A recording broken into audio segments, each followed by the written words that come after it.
পুর কমিশনার সাধন পুরকাস্ত মহাশয়, আমাদের বাসুদেবনগরের এক্সিকিউটিভ মেম্বার, উনি কিছু কথা বলবেন। এনএস এভিনিউর বাসুদেবনগরের সামনে জমাজলের সমস্যা এমন একটা পর্যায়ে গিয়ে পৌঁছেছে, এই এলাকার মহিলারা আজকে এনএস এভিনিউ যেখানে জল জমে আছে সেখানে কিছু সময়ের জন্য রাস্তাঘাট বন্ধ করে অবরোধ সৃষ্টি করে প্রতিবাদ জানিয়েছে। এই খবর শুনে আমি এই অঞ্চলের প্রাক্তন কমিশনার হিসাবে তাদের এই যে এই ক্ষোভটা আমি সচক্ষে এসে দেখলাম এবং এই ক্ষোভ প্রকাশ করা অত্যন্ত যুক্তিসঙ্গত। আমি সঙ্গে সঙ্গে পিডব্লিউডি ডিপার্টমেন্টের ইঞ্জিনিয়ার মিস্টার নাগকে ফোন করলাম, উনি ফোন ধরেন না। আগে অনেকবার ফোন করেছি, উনি ফোন ধরেন না। এই রাস্তার যে বেহাল অবস্থা ওনাকে অবগত করার জন্য, যাই হোক, এসডিও মিস্টার বড়বুইয়া অনেক চেষ্টা করে ওনাকে টেলিফোনে ধরলাম। ওনাকে বললাম এই পরিস্থিতি, মহিলারা আজকে রাস্তায় নেমে রাস্তা অবরোধ করেছে, এই জমাজলের প্রতিবাদে তারা ঘর থেকে বেরোতে পারছে না। এক ফসলা বৃষ্টি দিলেই তাদের ঘরের মধ্যে জল থাকে। এখনও অনেক বাড়িতে জল আছে। বাসুদেবনগরের পার্শ্ববর্তী আরেকটা গলি আছে চিত্তরঞ্জন রোড, সেই চিত্তরঞ্জন রোডে গিয়া দেখুন এখনও হাঁটু জল, এমন কোনো বৃষ্টি হয়নি। অর্থাৎ নালা নর্দমার কোনো সংস্কার হচ্ছে না।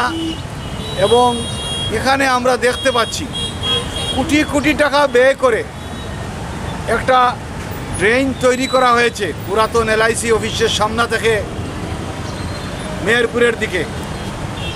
এই যে জমা জলটা এই ড্রেইনে, এই নালাতে যাওয়ার কথা, কিন্তু নালার জল উল্টা রাস্তায় আসে, রাস্তার জমা জল ড্রেইনে যায় না। এই যে অবস্থাটা, এটার কারিগরি দুর্বলতা আছে বলে আমি মনে করি। যেসব ইঞ্জিনিয়ার প্ল্যান এস্টিমেট করেছিলেন সেই প্ল্যান এস্টিমেটটা ডিফেক্টিভ, যার জন্য আজকে নালার জল রাস্তায়, কোথায় রাস্তার জল নালাতে যাওয়ার কথা, এখন দেখছেন এই তো দেখুন না নালার জল রাস্তার মধ্যে আছে।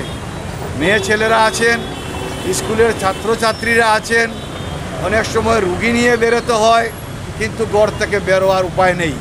আজকে মানুষ রাস্তায় নেমেছে।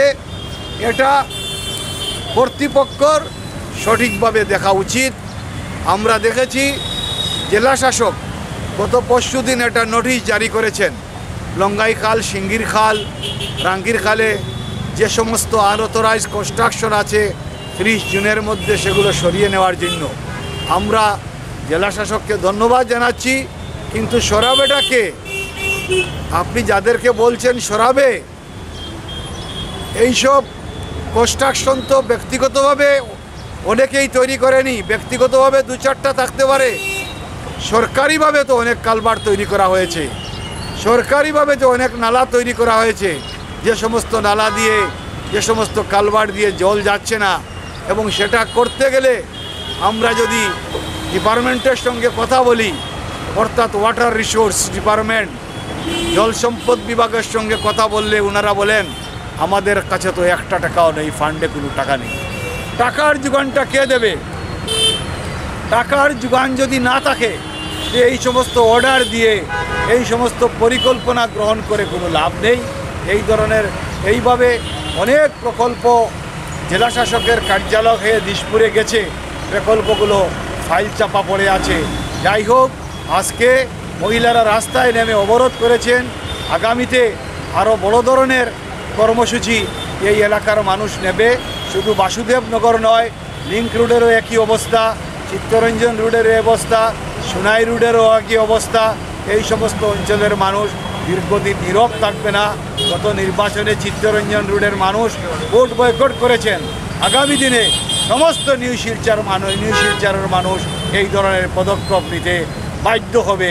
তাই আমি প্রশাসনকে, সংশ্লিষ্ট কর্তৃপক্ষকে সতর্ক করে দিচ্ছি যে এই ব্যাপারে ব্যবস্থা গ্রহণ করুন। একে অন্যের প্রতি দোষারোপ করলে চলবে না। এসডিও সাহেব বললেন এটা আমরা করিনি, এটা অমরুদ প্রকল্পে করেছে।